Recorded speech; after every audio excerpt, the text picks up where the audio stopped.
Hello, everybody.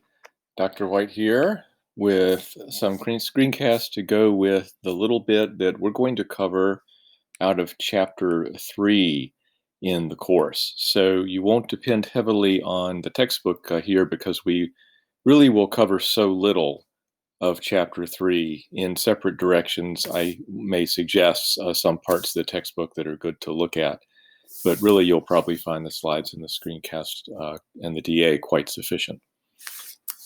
We want to get you uh, introduced to some of the very basic ideas of probability, just enough for you to understand the concept of random variables and how they're used in inferential statistics later on in the course. So let's think about getting started. Here you are in our studio. You've just logged in, and maybe it's been a couple of days since you finished some work from previous chapters. You want to kind of clear up your workspace. If you've got any old files or old views of data sets that you don't think you need, just click out of them. If there's anything in your global environment, now it's a good time to clear it. You might even want to restart your R session. Go to Session and say Restart R. So another thing you might want to do is check where you're looking. And right now you're looking in your home directory. So I want to give you a few seconds to stop the screencast and maybe do that yourself as you prepare to follow along with our Chapter 3 discussions. Okay, so let's think about getting Chapter 3 materials. We'll want to get the slides. So I go to //com, common folder, Dr. White stuff, Math 111, slides. And there's just one set of slides for this chapter, OS-3, basic probability slides. You want to view them in the web browser, and there they pop up in a separate tab of whatever browser you're accessing the RStudio server with. So that is supposed to say setup. Sorry for the typo, I'll fix that later. And setup's pretty simple. You just need to make sure that package TigerStats is attached to your R session. So I'm going to go ahead and copy that into RStudio, go down to the console, the blue prompt, paste it in, and then comes TigerStats. Okay.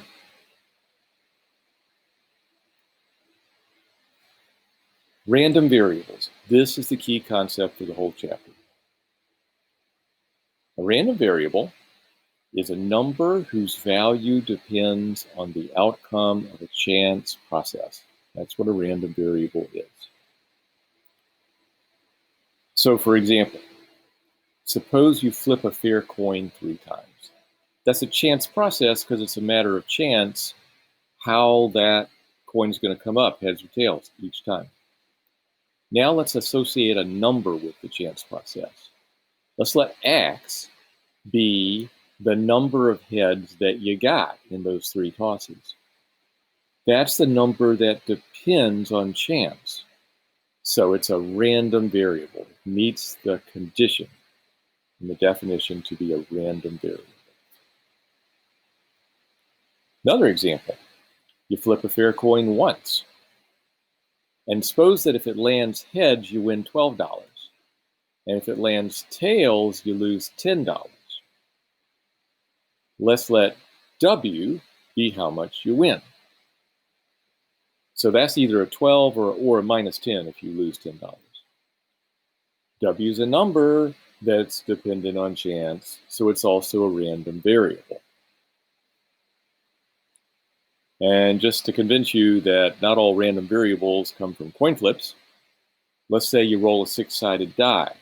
And if the 6-spot side lands up, then you win $10. Otherwise, you lose $1. Let's let Y be how much you win in one play. Well, you're going to win 10 or lose 1. So the number for your winnings is either a 10 or a -1. Y is a number that depends on chance. Y is a random variable. And just to show that random variables aren't only in things that look like games, how about this? What if you pick a person at random from the population, where maybe you've given everybody in the population the same chance to be the person picked, and you measure that person's height? Let's let Z be his or her height, maybe height in feet, 6.3 feet, 5.28 feet, so on. Z is a number that depends on chance, so Z is a random variable. So there's random variables all over the place. In real life, there's all kinds of numbers that vary by what we can model through some chance process. Here's yet another one. Say that you take a simple random sample of 25 people from the population. By simple random sample, I mean that every set of 25 people out there had the same chance to be the set of people picked to be the sample. Another way of saying it is that everybody gets the same chance to be in the sample. And if you know that a certain person got into the sample, it doesn't tell you anything about who else might have gotten into the sample. So say you take 25 people from the population, that's a chance process. And let's attach a number to the chance process. Let's calculate the sample mean of the heights of these people, okay? So that's 25 heights that you would average up. That's a number. It depends on chance because it depends on the people in the sample, and the sample depended on chance. So that number is a random variable.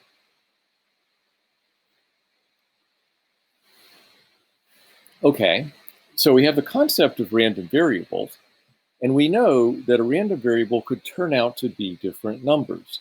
So almost the first thing that you're going to ask yourself when you think about a random variable is, what are the chances for it to be various possible values? You're asking a question about what's the probability distribution of the random variable. For any random variable, you'd like to know the chances for that random variable to assume its various possible values. Knowing it is knowing the distribution of X, what's likely, what's unlikely. So let's work in a simple example where we can find the distribution using ideas that you probably encountered as early as middle school, or even earlier. Let's say we flip a fair coin 3 times.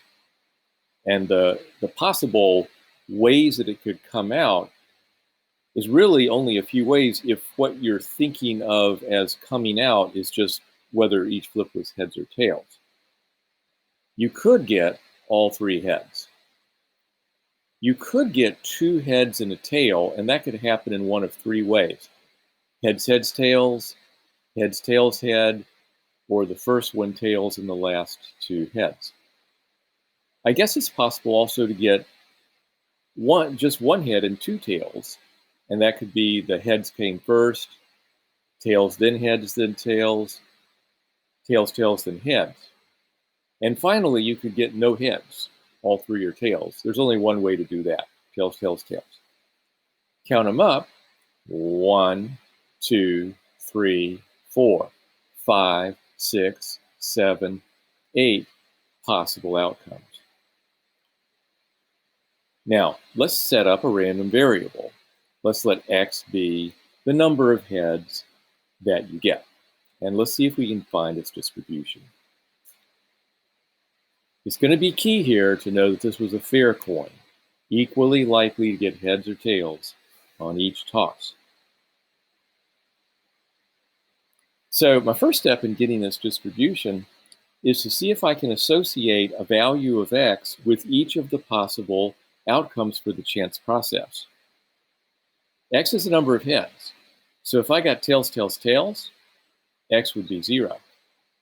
Tails, tails, heads would give me X as a 1. Tails, heads, tails, 1. Heads, tails, tails, 1. Moving systematically through, I have the 3 possibilities that go with 2 heads, and I have the 1 possibility that goes with 3 heads.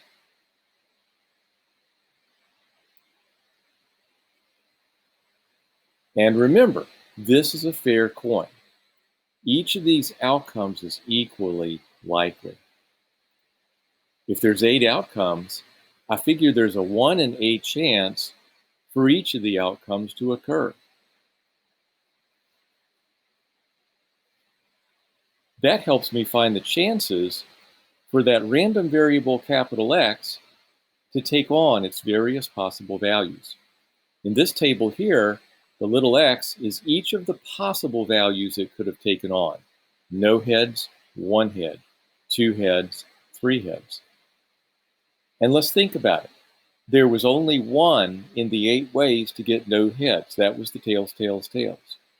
And so the chance of no heads should be 1/8. There were 3 ways to get 1 head. So the chance should be 3/8. 1/8, 1/8, 1/8 makes 3/8. There were 3 ways to get 2 heads, so 3/8 should be the chance of getting 2 heads. As for 3 heads, there was only 1 way of getting that, so the chance should be 1/8. This table, the possible values along with the probabilities, is the distribution of the random variable x, because it's a statement of what are the chances for x to take on its possible values. You can tell what kinds of things are likely, like the 1 and the 2, and what kinds of things are less likely, like the 0 or the 3. Notice that the probabilities add up to 1. 1/8, 3/8, 3/8, and 1/8 makes 8/8, which is 1. That'll always happen in the distribution of a random variable, because there is a 100% chance for something to happen. You could also look at the distribution with a graph instead of just a table. This little plot here, I guess you could call it maybe a line range plot or something. These little sticks stand over each of the possible values of the random variable. And the height of each stick is the probability for x to be that particular value. The chance for x to be 0 is 1/8, which is 0.125, this height right here on the y-axis. The chance for x to be 1, to get 1 head, was 3/8, which is 0.375. That's this value right here on the y-axis. Similarly for the probability of 2 heads and the probability of 3 heads.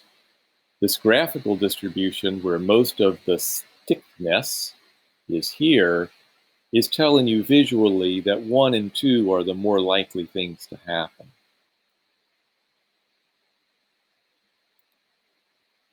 Once you know the distribution, you can answer pretty much any question anyone might have about that random variable. Like somebody might ask, what's the chance that x is less than or equal to 2? The way they write that is probability that x is less than or equal to 2. P for probability, and in parentheses, inside, you'll put the event that you're interested in, the event that the x comes out less than or equal to 2. And all you have to do is look at the values for x that are less than or equal to 2. This one, this one, this one. And add up their probabilities. 1/8, 3/8, 3/8. That makes 7/8. And so 7/8 is the answer, the probability that x is less than or equal to 2. If you wanted to illustrate this on a graph, what you could do is give a special shading to the values of x that are inside the event x is less than or equal to 2. 0, 1, and 2 have this kind of turquoise shading where x is less than or equal to 2. And adding up their sticky heights, you would get 7/8. Another example, what's the probability that x is less than 2? And so there you're interested in just the chance for x to be 0 or 1. 1/8 plus 3/8, that makes 4/8 or 0.5. Looking at it like a graph, it would be the sum of the heights of these two turquoise sticks over the 0 and the 1. Well, what's about the probability that x is bigger than 1? In that case, you're interested in the chance of x being 2 or 3. So you're going to add up 3/8 and 1/8.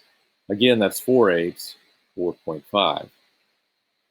And so now the turquoise sticks are at over the 2 and the 3, and their heights add up to 4/8 or 0.5.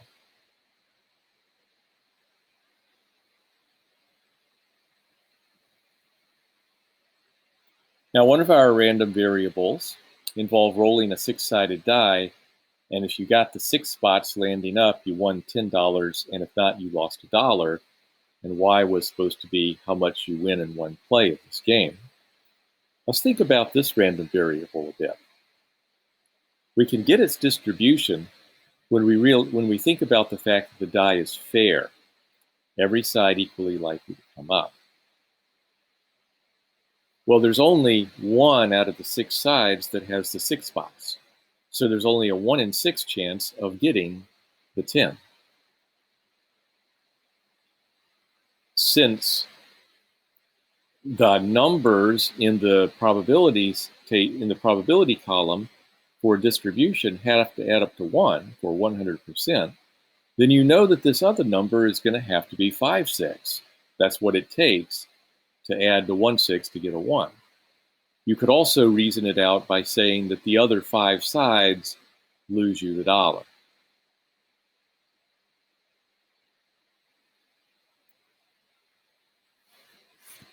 When we get together for the next screencast, I want to talk about a couple of important numbers associated with random variables: the expected value of a random variable and the standard deviation of a random variable. See you soon.